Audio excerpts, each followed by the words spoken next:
Welcome once again to the Rashi Nash. I'm Pastor Matt. And I'm Kara. We are at the last Torah portion of the book of Genesis, a Torah portion called Wajechi. And this word Wajechi, it means and he lived, but there's a deeper meaning that we're going to look at that Rashi tells us about. And also we're going to look at why Jacob didn't want to be buried in Egypt. But we're also going to look at this verse at the beginning of the Torah portion, verse 28 of chapter 47, that says that Jacob lived in the land of Egypt 17 years. And this is important. There's an interesting linguistic clue that happens here with regard to the word Wajechi. So let me just tell you first that he wants to be taken out of the land of Egypt and to be buried in the land of Israel. And one of the reasons it says here in Rashi, so that the Egyptians should not make a pagan deity of me. Because you have to understand, the father of someone that's revered in the Egyptian culture back here, there was kind of a deification that happened with regard to pharaohs. And remember, Joseph had such an amazing impact on the economy of Egypt. He basically saved them from famine and allowed other nations around them to be saved from famine. So because of that, of course, there's going to be an immense amount of respect and reverence to this man's father, to Jacob. So he doesn't want to lie there forever. He wants, take me out of here. And Joseph does the same thing. He says the same thing about himself. He wants to be carried out. The bones of Joseph were carried out at the Exodus. And the rabbis tell us that all of the miracles that happened throughout the wilderness were done in the merit of the bones of Joseph, that this holiness, this residual kedusha was there. But I want to talk a little bit about this word Wajechi and the difference between Wajechi and Wajehi. Rabbi Shapira recently has been talking about these two words and how similar they are, but what a different connotation, a different definition each has. Wajechi means to receive news that is bad. So that's a negative thing. But Wajechi means to live, but not just to live, it means to thrive, to really have abundance. And this is what is meant by, and he lived, Wajechi. When he's back in Egypt, knowing that his son Joseph is alive, these 17 years were some of the best of his life. And in fact, we realize by adding up the number of years he was in Egypt and how old he was, we know that it was 17 years that Jacob had Joseph with him. And it was at Joseph's age of 17 that he sold into slavery. That the brothers tell their father that Joseph is dead. So it's almost like the 17 years of Joseph's life before he went into Egypt were so joyful for Jacob because he loved Joseph. And then the last 17 years of Jacob's life were also very joyful because his son is alive. He's back in Egypt. They're flourishing. The family is together. It's a beautiful thing. What's interesting is if we take that 17 years where he had Joseph before he was sold and the 17 years at the end of his life, those are the times of joy at the beginning of Joseph's life and at the end of Jacob's life. Those 17 years bookend the real joyful time of Jacob's life. And if we add those together, we get 34. Well, what's interesting is the numerical value of 34 is Wajechi, is this living, this thriving. And so there's this wonderful linguistic clue that is given here in the Hebrew of the Torah. I think all of us can say that some of the best times of our lives are spent in memories that we can go back and relive. I think of not only memories of when our kids were younger, but even memories that we'll never forget of them as adults, like our oldest daughter that got married this summer. Some of those memories we treasure when they're small, when they're still living at home, all of that stuff.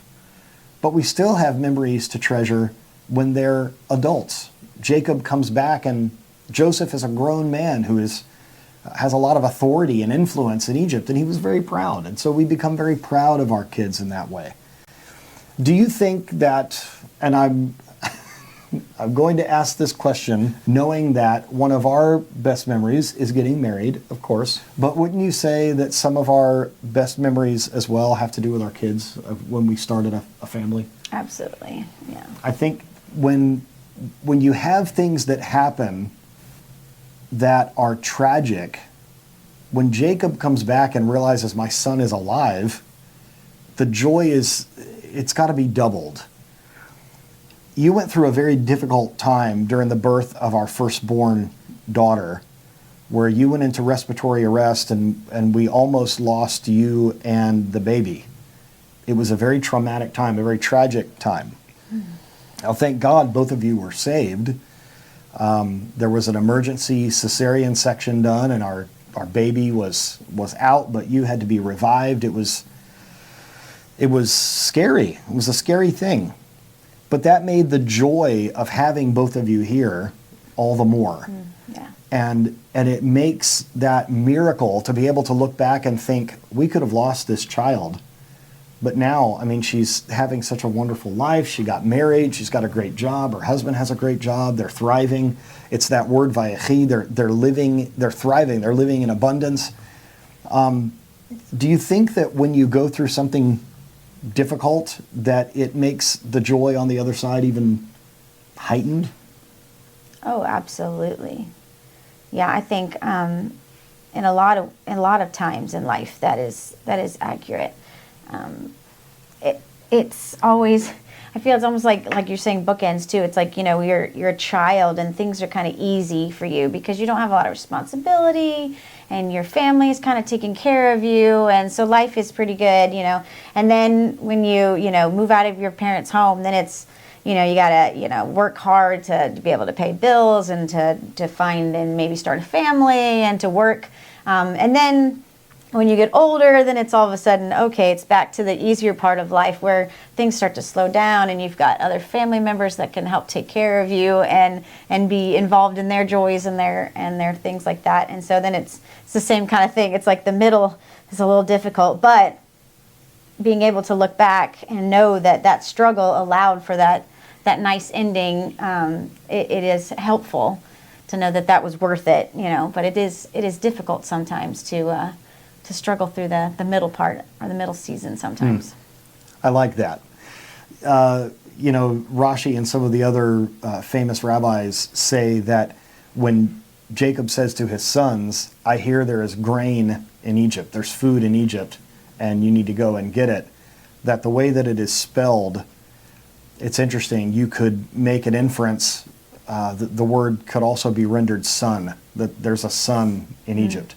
So there are some people that believe that Jacob really never gave up hope that his son was alive, that although he had the bloody coat of many colors and he had the testimony of his brothers, that he somehow knew as a parent, he just somehow knew deep in his heart, even though the evidence was to the contrary, he just kind of knew his son was alive. I think we hear about this when parents go through a difficult thing, that we somehow just know, either I just know my child's okay, or I need to call them because I have a feeling right now that, maybe I need to stop and pray for them. Maybe I need to call them.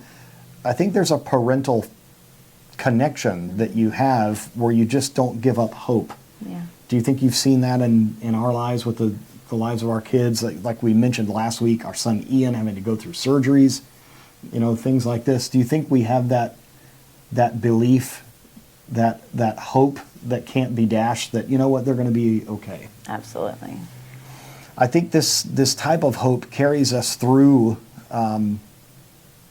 even like I said, when there's evidence that it's not okay. Sometimes we still have that hope. I've heard stories of parents that, God forbid, they've been in an earthquake and they had a child maybe buried in the rubble or something, but they just knew, I just know they haven't died. I know they're still alive. I know there's hope.